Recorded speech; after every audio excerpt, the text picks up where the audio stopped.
अगर इस तत्व को समझना है तो किसी संत के चरण की शरण ग्रहण करनी पड़ेगी। अगर उस परमात्मा के परम तत्व को समझना है तो सत्संग करना पड़ेगा, क्योंकि अगर डायरेक्ट भगवान मिल भी गया तो तुम भगवान के तत्व को नहीं समझ पाओगे। उदाहरण, लोग कहते पंडित जी इनको समझा दो, इनको समझा दो, इनको समझा दो। अब दुर्योधन को समझाने तो कृष्ण गए थे। दुर्योधन को समझाने कौन गया? साक्षात कृष्ण गए, पर उसने मानी। रावण को समझाने दुनिया के जो एक नंबर के डिग्री शुदा हैं, ज्ञानी नामा गर्गंड्यम, हनुमान जी महाराज रावण को समझाने गए, पर क्या वो माना? कारण ना तो दुर्योधन ने सत्संग किया है, ना कभी रावण ने सत्संग किया है। जिसने सत्संग नहीं किया वो भगवान के तत्व को क्या समझेगा? और जो समझेगा नहीं वो मानेगा क्या? उसके लिए हमें किसी संत की शरण ग्रहण करनी पड़ेगी। हाँ, सदगुरु की शरण में जाना पड़ेगा, वैष्णव की शरण में जाना पड़ेगा, तब तुम उस तत्व को समझ पाओगे, वरना नहीं समझ पाओगे। परीक्षित, तुमने प्रश्न किया कि भगवान ने दुनिया क्यों बनाई, तो परीक्षित आदमी को यह नहीं सोचना चाहिए कि भगवान ने दुनिया क्यों बनाई। बोले फिर क्या सोचे? बोले उसे यह सोचना चाहिए कि भगवान ने इतनी प्यारी दुनिया बनाई कैसे होगी, और जिसकी कल्पना इतनी सुंदर है वो कितना सुंदर होगा। ये सृष्टि क्या है? परमात्मा की कल्पना। तो जिसकी कल्पना इतनी सुंदर है, आज आप महंगे से महंगी कंपनी का कलर ले आओ, 3 साल का बॉन्ड भरेगा, गारंटी देगा, और उतने में 1000 चेतावनियां, धूप से बचाना, पानी से बचाना, ठंड से बचाना, तो ये कलर 3 साल की गारंटी है। पर बारे मेरे प्रभु, एक मोर के पंख पर ऐसा कलर लगा के फेंका है कि 20 साल पानी में गला के रखो, मजाल है इतना सा उड़ जाए। इस कंपनी का कलर होगा उसके पास। आज बड़े बड़े इंजीनियर एक गाड़ी का मॉडल लॉन्च करने में 2-5 साल लगा देते हैं, फिर उसी गाड़ी को थोड़ा पीछे दबाया, फिर पीछे उठाया, लाइट थोड़ा सा चेंज किया और बोले फिर नया मॉडल लॉन्च करेंगे। एक मॉडल को करोड़ों लाखों इंजीनियर पागल हैं, और मेरा परमात्मा हम जैसे करोड़ों मॉडल हर रोज लॉन्च कर रहा है। फर्मा एक है, फिर भी अंतर है। ऐसा नहीं है कि श्रीलंका में नाक पीछे होती हो, पाकिस्तान में बगल में होती हो, अमेरिका में इस तरफ होती हो। एक सांचा उतना ही मटेरियल, इतना अंतर। ऐसा भी नहीं है कि जो मर गया फिर भगवान ने सोचा तो मर के आ गया, इसका मॉडल फिर लॉन्च कर दो। जो मॉडल एक बार लॉन्च कर दिया वो लौट के मार्केट में फेंका ही नहीं कभी उसने। क्या कमाल की कारीगरी है उसकी। एक आदमी की जमीन, एक आदमी की जमीन, एक कुएं का पानी, एक दुकान से 4 पेड़ लाओ, 1-1 फीट का अंतर रखो, नींबू लगाओ, अंगूर लगाओ, गन्ना लगाओ, मिर्ची लगाओ। एक आदमी ने एक वक्त में एक दुकान का बीज, एक कुएं का पानी लगाया। जब पेड़ बड़े हुए, नींबू खाया खट्टा लगा, अंगूर खाया थोड़ा और मीठा लगा, गन्ना खाया तो बहुत मीठा लगा, अब मिर्ची खाई तो तीखी लगी। किसने 1-1 फीट में इतना अंतर भर दिया? मिर्ची को मिर्ची पाउडर से सींचा था क्या? गन्ने को शक्कर से सींचा था क्या? 1 फीट में कितना अंतर भर दिया। ये कारीगरी है उसकी। तो जिसकी कल्पना इतनी सुंदर है, एक बहुत उच्च कोटि के संत हुए, वो एक बार प्रवचन करने गए। बड़ा प्रभावशाली प्रवचन था, पूरे क्षेत्र में हल्ला मच गया कि बहुत विद्वान ब्राह्मण आया है, साधु है, महात्मा है।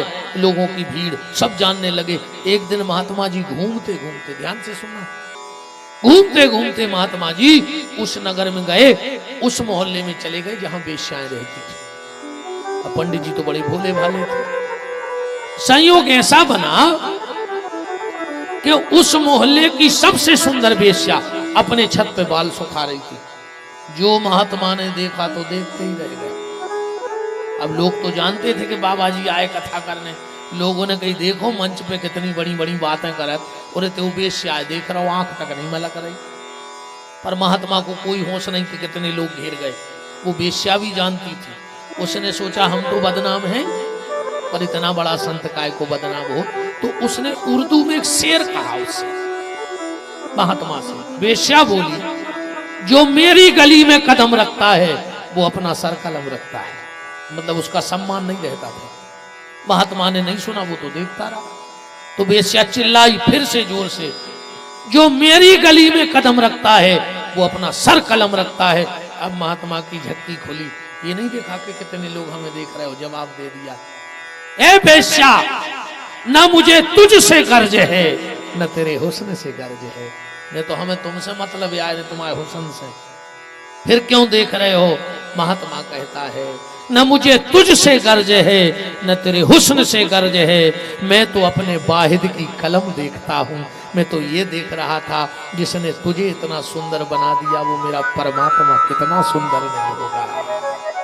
जिसकी कल्पना इतनी सुंदर है वो ईश्वर कितना सुंदर है। तो परीक्षित, आदमी को ये नहीं सोचना चाहिए कि सृष्टि क्यों बनाई, बस ये सोचो वो बनाने वाला कितना सुंदर होगा। और क्या कभी एक बार इन आंखों से उस परमात्मा का हमको दर्शन होगा? क्या वो कभी हमें मिलेगा? इन विषय वासनाओं के चक्कर में तो कई जन्मों से लगे। अगर तन लेना, तन धारण करने का उद्देश्य खाली संतान उत्पन्न करना है, तो हमसे आगे तो सूकर कुकर है। कुत्ता और सुगर हमसे आगे है संतान पैदा करने में। अगर मनुष्य तन मांस खाने के लिए लेना है तो हमसे ज्यादा तो शेर आगे है। अगर पैसा इकट्ठा करना ही मनुष्य तन का ध्येय है तो सर्प तो खजानों पे बैठे ही रहते हैं। ये मनुष्य तन न संतान उत्पत्ति को मिला है न धन कमाने को, ये तो भगवान तक पहुंचने का सुगम और सरल मार्ग भगवान ने दिया है। इससे तो ईश्वर चिंतन करो। और भगवान ने कहीं नहीं कहा कि काम धंधा छोड़ो बाबा बन जाओ, न जग छोड़ो न हरि भूलो, करो कर्म जिंदगानी में, और दुनिया में रहो ऐसे जैसे कमल रहता है पानी। अच्छा एक बात बताओ, तैरना किस किस को आता है? जरा हाथ उठाओ। पानी में आता है? जरा तैर के बताओ। बिना पानी के नहीं तैर पाओगे। यही तो समझने वाली बात है भैया। अगर तैरने के लिए पानी जरूरी है तो संसार में रहने के लिए शरीर भी जरूरी है। जब शरीर नहीं होगा तो कहां रहोगे? शरीर भी जरूरी है, ये माया भी जरूरी है। पर नाव पानी में रहे तो ठीक ठाक है, और अगर पानी नाव में आ जाए तो डूब जाएगी। बस यही सोचो, तुम संसार में रहो पर संसार तुम्हारे भीतर न रह पाए। तुम संसार में रहो पर संसार तुम्हारे भीतर नहीं रहना चाहिए। परीक्षित, छोड़ने की जरूरत कुछ नहीं है। क्या छोड़ोगे? क्या छोड़ोगे बताओ? कई लोग कहते वो बड़े त्यागी हैं, ये त्यागी। अरे त्यागी काय के त्यागी? क्या छोड़ दिया तुमने जो यहां तुम्हारा था? त्याग उसका होता है जो हमारा था। जब हम कुछ लेके ही नहीं आए तो हमारा क्या हो गया यहाँ? बोलो क्या हो गया हमारा यहाँ? फिर काय का त्याग? कुछ नहीं छोड़ना है। मनुष्य तन मिला है तो हमें भगवान के चरण को पकड़ना है। ये पकड़ने के लिए मिला है, ना कि छोड़ने के लिए मिला है। पकड़ो भगवान के चरणों को, और ऐसे पकड़ लो, ऐसे पकड़ लो, भरत जी जैसे पकड़ लो। राम कथा का एक छोटा सा भाव। वैसे में भागवत मेरा एक उद्देश्य है कि जिस ग्रंथ को लेके बैठता हूं चर्चा उसी की ज्यादा करता हूं। जब नरेंद्र भैया ने हमें राम कथा को बुलाया, मैंने भागवत का एक भी प्रसंग नहीं लिया था, शुद्ध राम कथा। हनुमान चालीसा का प्रवचन होता है तो हनुमान चालीसा, शिव पुराण पे है तो उसी पे कथा, पर अब एक भाव आ गया है तो हम तो कहे दे रहे हैं। जब चारों भाइयों का विवाह हो गया, अयोध्या से बारात गई और विवाह हो करके जनक जी ने घर घर में जाकर के माताओं से कहा कि हमारे समधी राजा दशरथ भोजन को आ रहे हैं, अब तुमको गीत गाना है, और ऐसे गाना कि हमारा समधी को और ना उठा पाए, जो मन में आए गा देना। सबने कहा ने तो दो, हम बताएंगे आज पाला किससे पड़ा है। और जैसे ही दशरथ जी आए तो घटना क्या घट गई पता है? आज की बात सुनो सजनी, मड़वा में भयो यह कौतुक भारी, के जेवन चले जब रघुराज लला, तो नारी चढ़ी मिथिलेश अटारी, और राम को रूप निहारत ही भूल गई सब गावन बारी, तो भूल गई अब देश को नाव, सो देने लगी मिथिलेश खुंगार। लगा के किसको गाना था? दशरथ को, और लगा के गान लगी जनक को। जनक जी दौड़ के गए, चुप, ये क्या कर रही हो? तुम अपना सिद्धांत भूल गई। क्या जवाब है मिथिला की माताओं का। कहती हैं सुनो राजा, हम तो अपनो सिद्धांत ही भूले। बोले फिर? बोले तुम उनको देख के अपना वेदांत भूल गए, तो हम उनको देख के सिद्धांत भूल गए। दिक्कत क्या है बताओ? जिसको देख के वेदांत फीका पड़ जाए उसके आगे सिद्धांत की क्या मजाल। दशरथ जी तो चले गए, राम की जो सरहाजे हैं वो मजाक करने लगी जीजा जी से। अब मजाक क्या किया? राम जी की पनही उठाई। बहुत प्यारा भाव है, सुनना ध्यान से। राम जी की पनही उठाई। अब पनही उठा करके कपड़े में लपेटी, अब कपड़े में लपेट कर एक टेबल पे जमा दी और दरवाजे पे रख दी,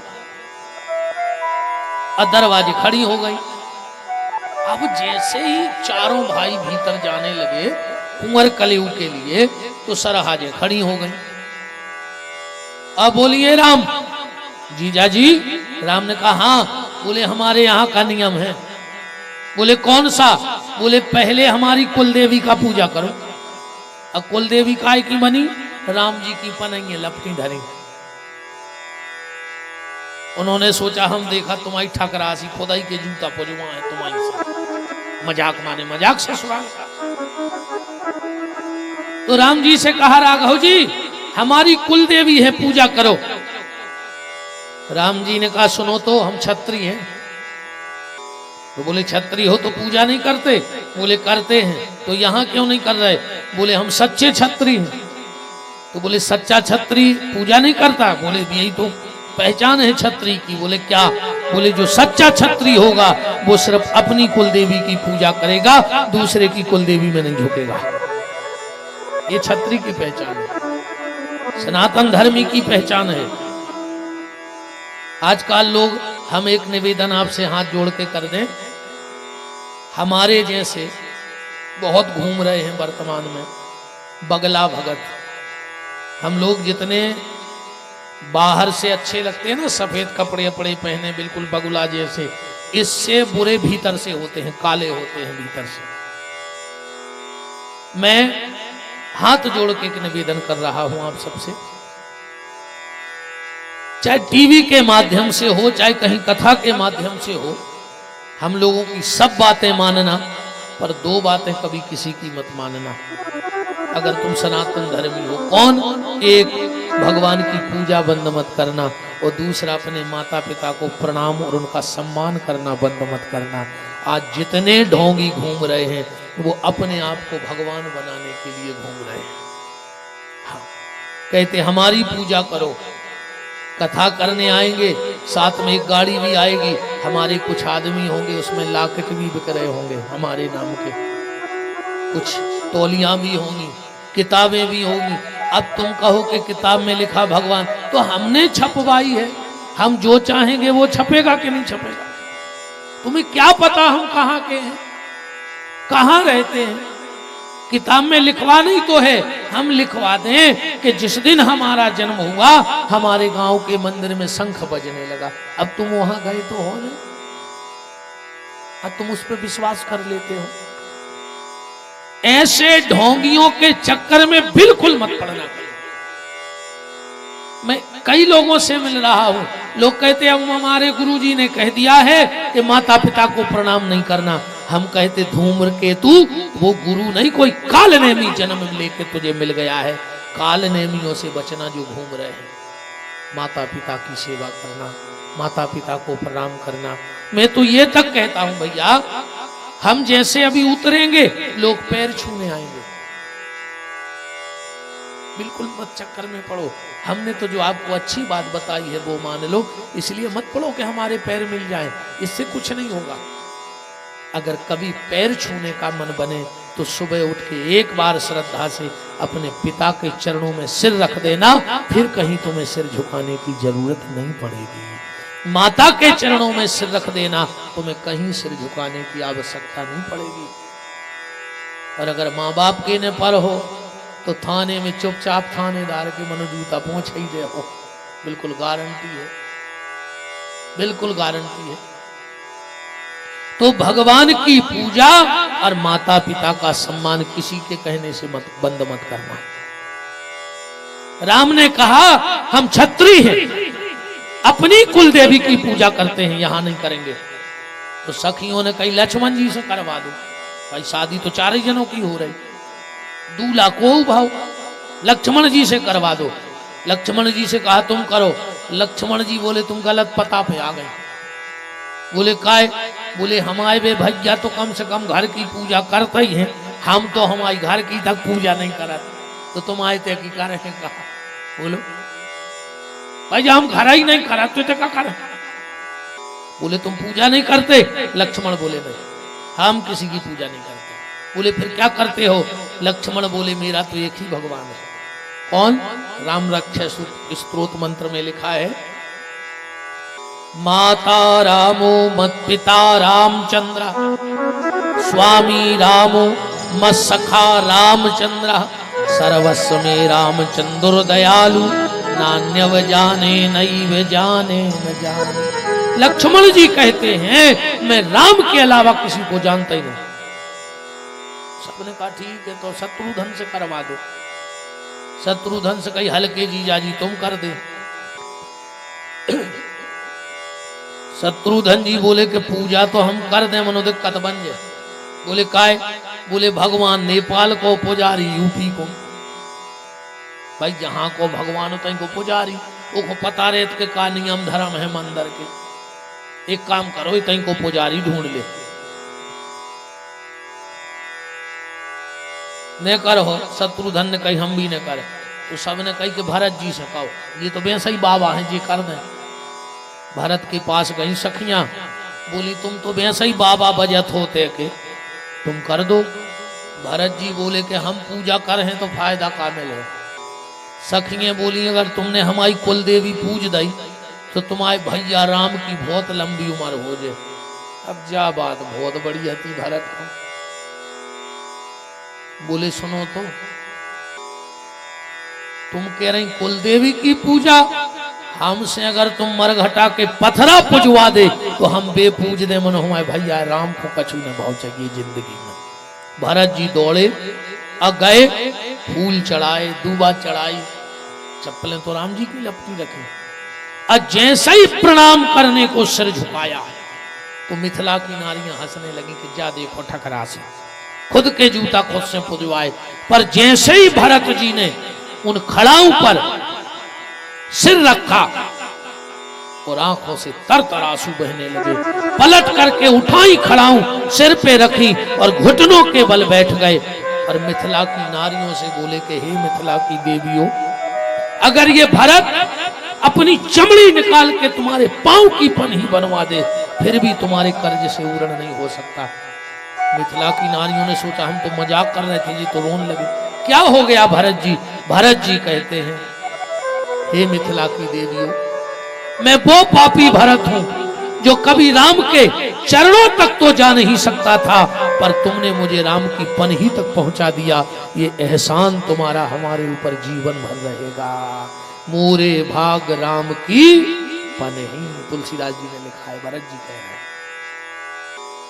ऐसे जब चरणों में हमारा आश्रय लग जाए, ऐसी प्रीति जुड़ जाए परमात्मा के प्रति, तो जीवन धन्य हो जाए। परीक्षित, तो सर्वप्रथम ध्यान से सुनना, सर्वप्रथम भगवान की नाभि से कमल की नाल चली, उस पे ब्रह्मा प्रकट हुए और आकाशवाणी हुई, तप करो। तो भगवान शंकर ने 5 मुंह बनाए, ध्यान से सुनना, और 5 मंत्र निकले। जितने भी मंत्र हैं वो शंकराचार्यों के द्वारा बनाए हैं, विद्वानों के द्वारा बनाए हैं, भक्तों के द्वारा, पर जो 5 मंत्र हैं वो भगवान शिव के मुंह से निकले हैं। ये किसी के द्वारा बनाए गए 5 मंत्र नहीं है। कौन कौन? सबसे पहला भगवान शिव के मुंह से निकला ओम, दूसरे मुंह से निकला ओम नमो भगवते वासुदेवाय। ये किसी के द्वारा बनाया नहीं है, रचना नहीं है, ये प्रगट मंत्र है। तीसरे मुंह से निकला ओम भूर भुवः स्वः तत्स वितुर वरेण्यम भर्गो देवस्य धीमहि धियो यो नः प्रचोदयात्।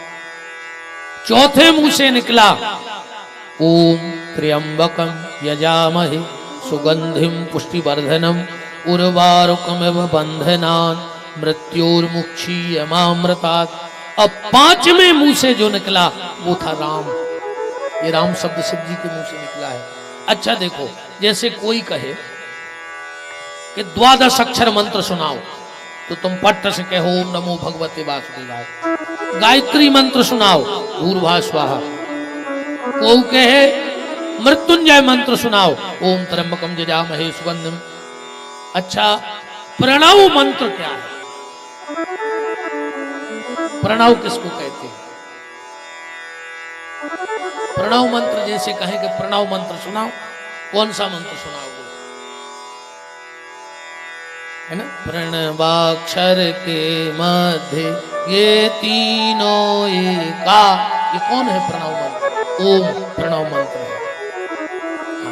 अगर कोई कहे प्रणव मंत्र सुनाओ, कहो ओम, ये प्रणव मंत्र है। इसका नाम, ओम का नाम क्या है? प्रणव। 5 मंत्र निकले।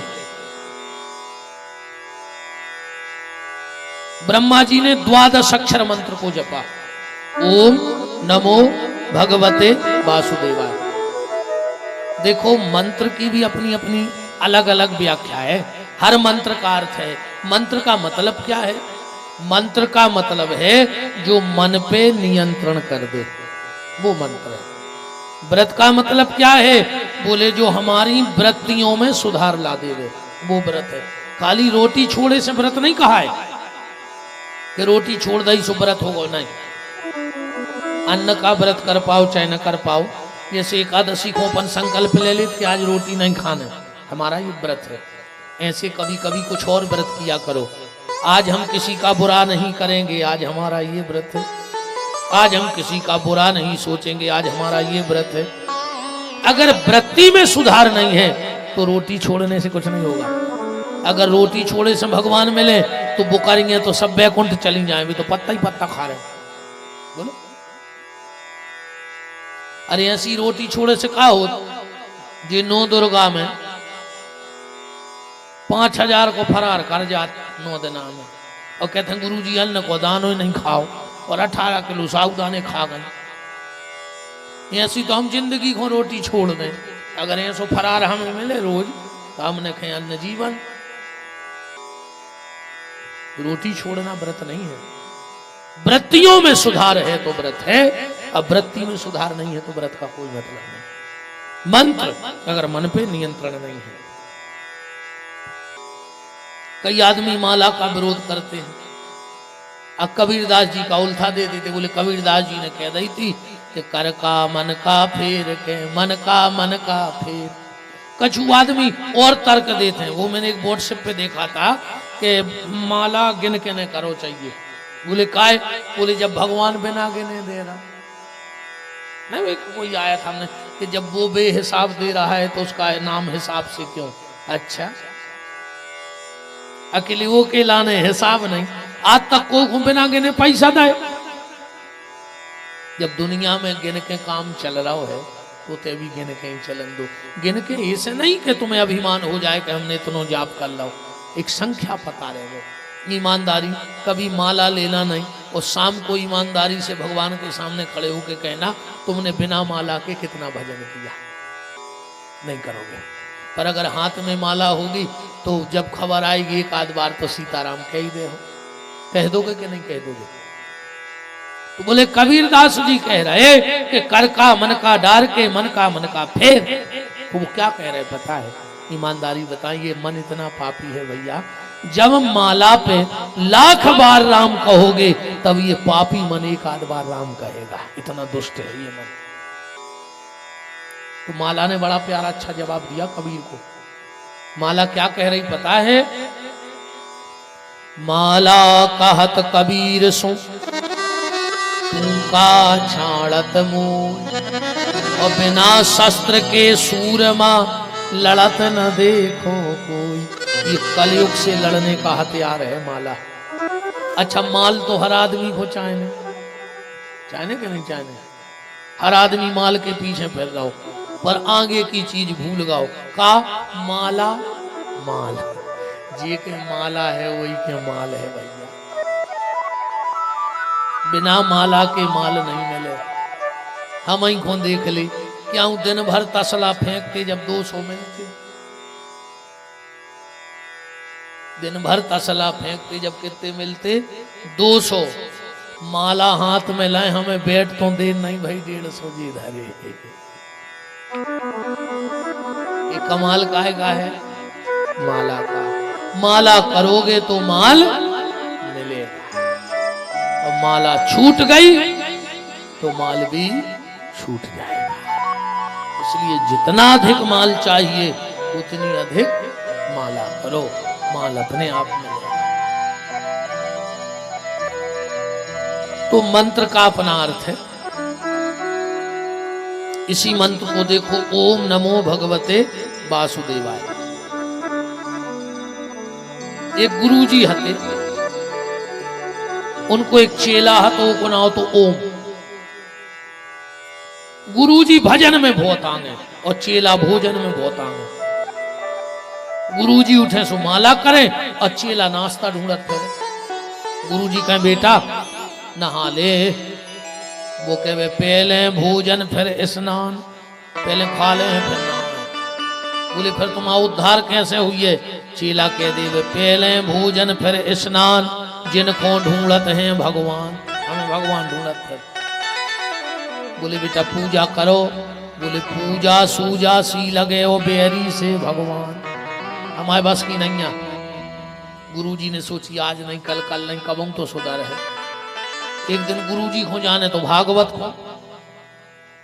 बोले बेटा ओम चलो भागवत को चलने चंदेरी।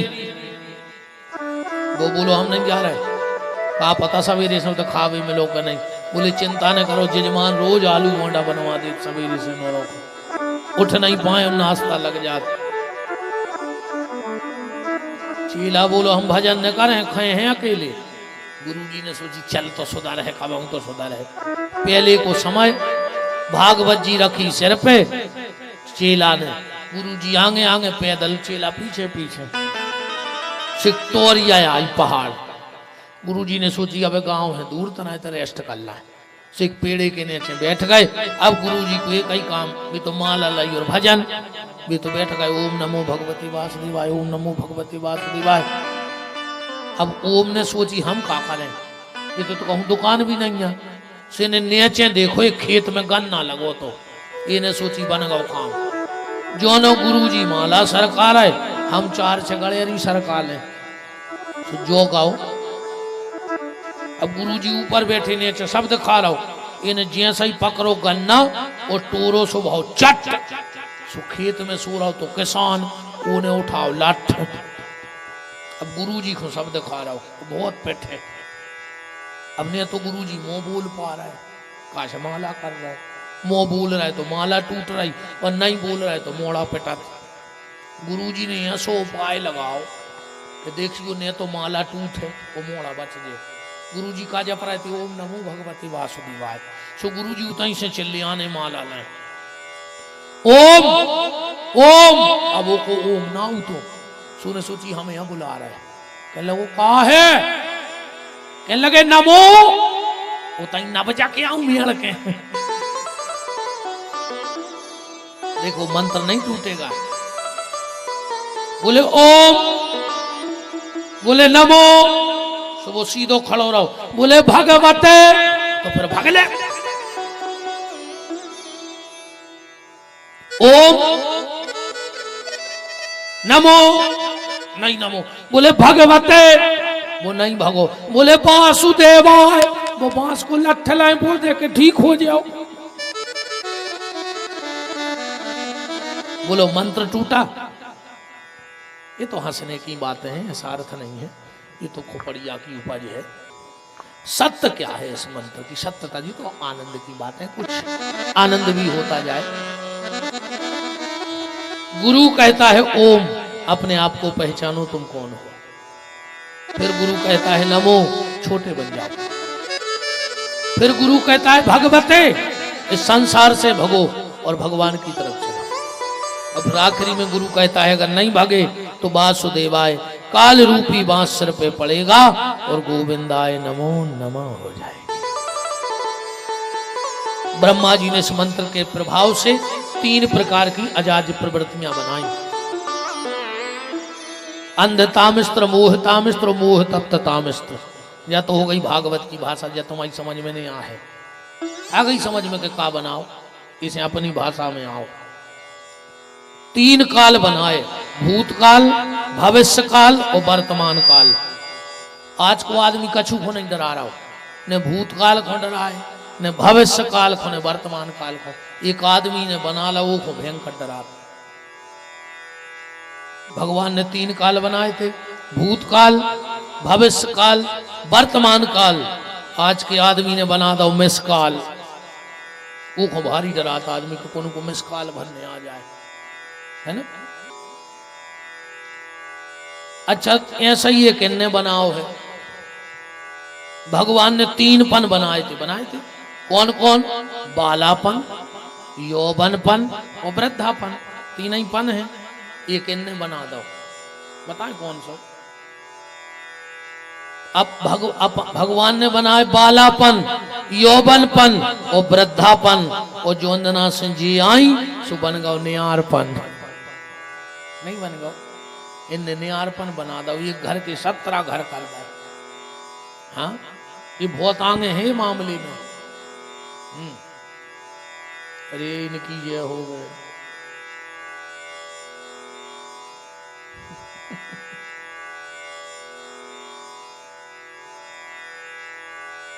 अच्छा इनकी समझदारी देखने हुए तो पता है जी सबसे ज्यादा समझदार कौन दिन रे? रक्षाबंधन के दिन, जब ये अपने माए के जात हैं और जब अपनी भाभी को समझाते हैं। पता है कैसे समझाते? भाभी मम्मी को दुख नहीं दियो, भाभी भगवान देख रहा है, भाभी सेवा करो तो मेवा मिले है, भाभी जी यहाँ तुम्हारे भगवान सास ससुर। ऐसो लगत है कि जब बिटिया तो जोन घरे हो जो तो स्वर्ग हो जे। और जब अपनी भाभी को इतने अच्छे से समझा रही तो उते तो स्वर्ग कहाओ, जो नोते से फोन आ गओ। खुद की सास की खपर गया में और सा दाव फेंका को वो 18 टाँके डरे वासुक नगर में धरी। तुम्हें ने भोगने पर कहा अकेली तुम्हारी भाभी भोग है। अरे राम राम राम। हाँ जो ने चाहते हैं कि हमारी भाभी हमारी मम्मी की भारी सेवा करे, तो जो खुद की सास को फूटी आंखों ने देखा। बोलो ये सुने हो अच्छी मूड हला तुम्हारा का डरा रहा है,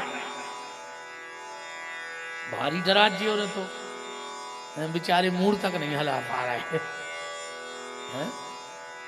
दम से कहो के सही आए ने मिले बिहारी तो ने कर क्यों आज का दिक्कत या है।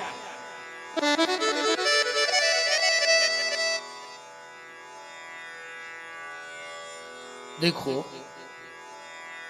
हर मां चाहती है कि हमारा बेटा श्रवण कुमार बने, चाहती है कि नहीं चाहती? हर मां चाहती है कि हमारा बेटा श्रवण कुमार बने, तो अपने पति को श्रवण कुमार क्यों नहीं बनने देती? अपने पति को श्रवण कुमार बनने दो। जब तुम्हारा पति श्रवण कुमार होगा तो तुम्हारा बेटा भी श्रवण कुमार बनेगा। जब तुम्हारा पति धुंधकारी बना दे हो तुम, तो तुम्हारे घरे श्रवण कुमार कहां से हो जाए? बोलो भाई, माँ बाप की तुम सेवा नहीं करोगे तो तुम्हारी संतान कैसे करेगी? जैसा तुम करोगे वैसा ही तुम्हें भोगना पड़ेगा। दूसरी रचना में ब्रह्मा जी ने सनक सनंदन सनातन सनत कुमार बनाए। तीसरी रचना में रुद्र को प्रकट किया। चौथी रचना में हृदय से धर्म, पीठ से अधर्म, बीना पाणी सरस्वती आदि को बनाया। और पांचवी रचना में ब्रह्मा जी ने अपने आधे शरीर से नारी, आधे से पुरुष। रामायण में लिखा है स्वयंभू मनु अर शतरूपा, जिनके भय अरि सृष्टि अनूपा। ये सारी रचना की। आज की चर्चा को यहीं भगवान के श्री चरणों में विराम, क्योंकि 5-10 तक दिन अस्त हो जाता है। आप लोग उजेले उजेले में घर भी पहुंच जाएं सब लोग। उस टाइम थोड़ी जल्दी आ जाया करो, अधिक से अधिक और कथा का लाभ मिल जाएगा। हम तो कंजूसी नहीं कर रहे हैं, पर समय का भी ध्यान रखना पड़ता है। तो आज की चर्चा को यहीं ठाकुर जी के श्री चरणों में विराम।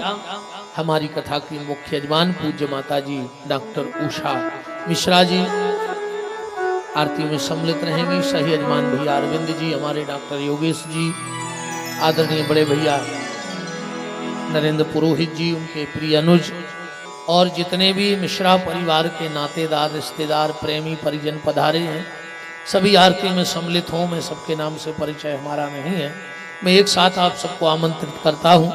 तो जब तक आरती की तैयारी होती है, हो जाइए खड़े और कह दीजिए हमारे साथ, जिनका रखवाला है राम, उनका रखवाला है राम, उनका कौन बिगाड़ेगा।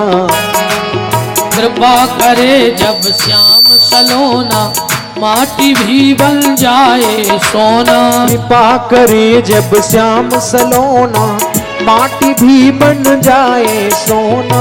निर्बल बलशाली बन जावे, दुख दारिद्र निकट नहीं आवे। निर्बल बलशाली बन जावे, दुख दारिद्र निकट नहीं आवे। मेरे प्रभु की लंबी भुजाएं, अपने दास को सदा बचाएं। मेरे प्रभु की लंबी भुजाएं, अपने दास को सदा बचाएं। सबको मिल जाए आराम, जिनका रखवाला है राम, जिनका रखवाला है राम, उनका कौन बिगाड़ेगा। दोनों हाथ ऊपर उठाइए, बोलिए हमारे साथ, हे मेरे नाथ, हे मेरे नाथ, मैं आपको कभी न भूलूं, कभी न भूलूं। हे मेरे नाथ, हे मेरे नाथ, मैं आपको कभी न भूलूं, कभी न भूलूं। हे मेरे नाथ, हे मेरे नाथ, अब तो दया करो, तो दया करो। आइए अब भाव श्रद्धा के साथ आप सब मिलकर हमारे प्यारे प्यारे प्रभु की मंगलमयी आरती प्रसाद लेकर अपने गृह स्थान को प्रस्थान करें।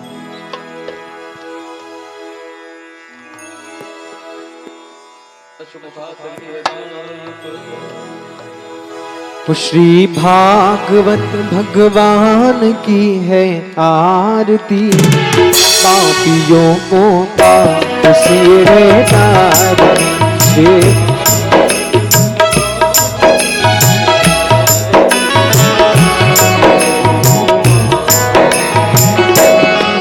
श्री भागवत भगवान की है आरती, पापियों को पाप से तारना।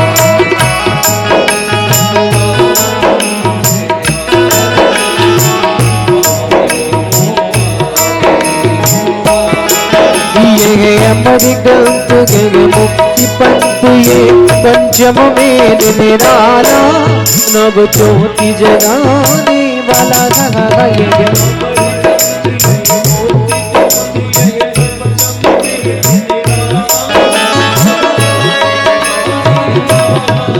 नव ज्योति जगाने वाला गा नव ज्योति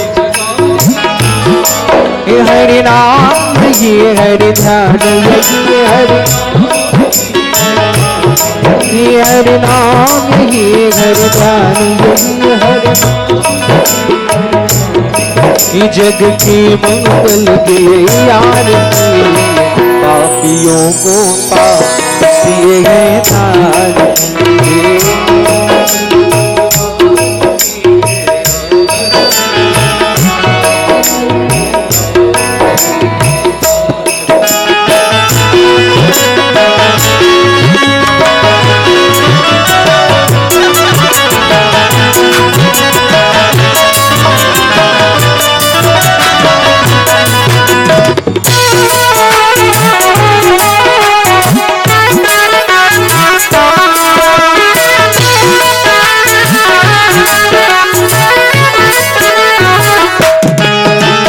शांति गीत पावन पुनीत पापों को मिटाने वाला हरि नरश कराने वाला गा यह शांति गीत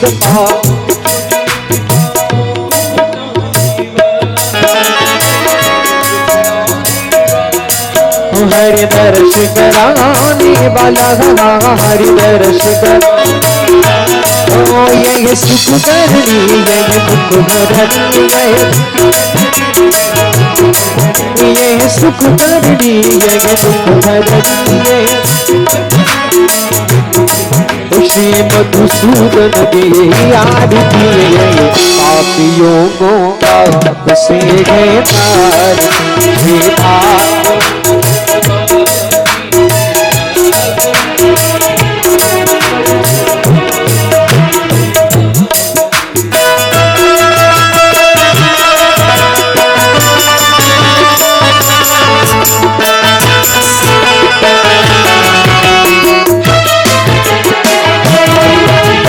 मधुर बोल जग पलक खोला सन्मार्ग बताने वाला बिगड़ी को बनाने वाला जग मधुर बोल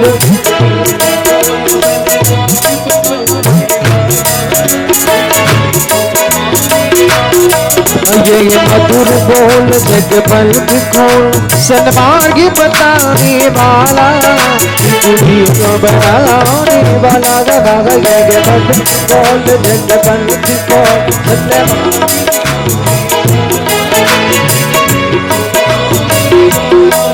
बिगड़ी को बनाने वाला बिगड़ी श्री राम जी घनश्याम श्री राम जी घनश्याम श्री राम जी प्रभु की महिमा दे आरती हो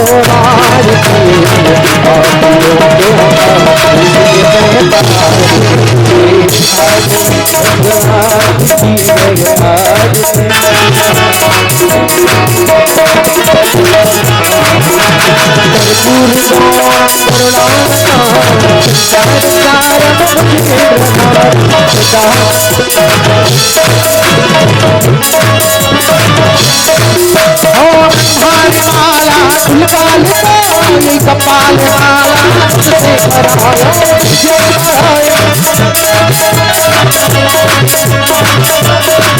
नमः शिवाय नमः शिवाय नमः शिवाय।